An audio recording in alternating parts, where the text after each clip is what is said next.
அனைவருக்கும் வணக்கம். சற்றுமுன் வெளியான மழைக்கான அறிவிப்பு. 2 நாட்களுக்கு மழை விடாமல் கொட்டப் போகிறது. எந்தெந்த மாவட்டங்கள் தெரியுமா? வானிலை ஆய்வு மையம் சற்றுமுன் வெளியான மிகவும் அதிர்ச்சியான அறிவிப்பு.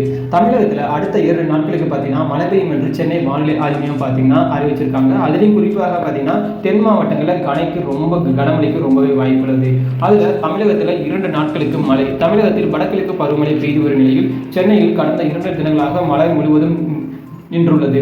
இந்நிலையில் வரும் நாட்களின் மழை நிலவரம் தொடர்பாக சென்னை வானிலை ஆய்வு மையம் வெளியிட்டுள்ள அறிவிப்பில் குமரி கடல் மற்றும் அதனை ஒட்டிய பகுதியில் மேல் ஒரு வளிமண்டல கிழக்கு சுழற்சி நிலவுகிறதால் இதன் காரணமாக பார்த்தீங்கன்னா இன்றிலிருந்தே பார்த்தீங்கன்னா ஒரு சில இடங்களில் புதுவை மற்றும் காரைக்கால் பகுதிகளில் இடி மின்னலுடன் லேசான முதல் மிதமான மழை பெய்தது.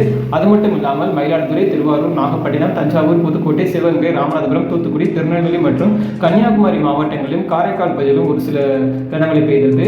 அதனைத் தொடர்ந்து பார்த்தீங்கன்னா நாளை தமிழகத்தில் ஓரிரு இடங்களிலும் புதுவை மற்றும் காரைக்கால் பகுதிகளில் இடி மின்னலுடன் கூடிய லேசான முதல் மிதமான மழை பெய்யக்கூடும். மயிலாடுதுறை, திருவாரூர், நாகப்பட்டினம், தஞ்சாவூர், புதுக்கோட்டை, ராமநாதபுரம், தூத்துக்குடி, திருநெல்வேலி மற்றும் கன்னியாகுமரி பகுதிகளில் ஓரிரு இடங்களில் கன முதல் மிக கனமழை பெய்ய வாய்ப்புள்ளது. சென்னையை பொறுத்தவரை அடுத்த 48 மணி நேரத்திற்கு வானம் ஓரளவு மேகமூட்டத்துடன் காணப்பட்டாலும் நகரின் ஒரு சில பகுதிகளில் மட்டும் இடி மின்னலுடன் கூடிய லேசான முதல் மிதமான மழை பெய்யக்கூடும். அதிகபட்ச வெப்பநிலை 30 டிகிரி செல்சியஸ் மற்றும் குறைந்தபட்ச வெப்பநிலை 26 டிகிரி செல்சியஸை ஒட்டியிருக்கும். மீனவர்களுக்கான எச்சரிக்கை 18ஆம் தேதி பார்த்தீங்கன்னா கடலுக்கு வேகத்தில் வீசக்கூடும். அதாவது 40 கிலோமீட்டர் 50 கிலோமீட்டர் வேகத்தில் வீசக்கூடும். அதனால பார்த்தீங்கன்னா மீனவருக்கு எந்த ஒரு எச்சரிக்கையுமே அறிவிக்கப்படலை. அது மட்டும் இல்லாமல் இது வரைக்குமே எந்த ஒரு ஸ்கூல் மற்றும் காலேஜில் விடுமுறை என்று அறிவிக்கவில்லை.